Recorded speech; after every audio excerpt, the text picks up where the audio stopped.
अस्सलाम वालेकुम। Federal public service commission यानी कि FPSC के तहत 2026 की मुख्तलिफ़ इदारों में शानदार असामियों का ऐलान किया गया है, जिस पर ओवरऑल पाकिस्तान से कैंडिडेट्स अप्लाई कर सकते हैं। अब इसमें सबसे पहले SST यानी कि सेकेंडरी स्कूल टीचर की जॉब है। इसमें टोटल 98 सीट्स हैं। इसमें अप्लाई करने के लिए मास्टर प्लस BEd होना चाहिए। 22 से 35 साल इसके लिए उम्र है। उसके बाद कंप्यूटर इंस्ट्रक्टर है, इसके सामने इसकी मज़ीद जो है वो मेंशन है। उसके बाद इंस्पेक्टर है ICT यानी कि पुलिस में। अब इसमें भी 23 इनकी सीट्स हैं। मास्टर डिग्री वाले अप्लाई कर सकते हैं। तो हमने ऑलरेडी एक कंप्लीट वीडियो बना के अपने YouTube चैनल पर अपलोड की हुई है कि आपने इस पर कैसे अप्लाई करना है।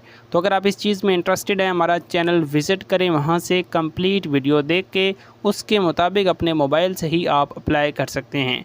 तो ऐसी ही जॉब्स की अपडेट्स के लिए हमारा ये YouTube चैनल सब्सक्राइब भी करें, अपने दोस्तों के साथ भी शेयर करें। तो आज की वीडियो में इतना।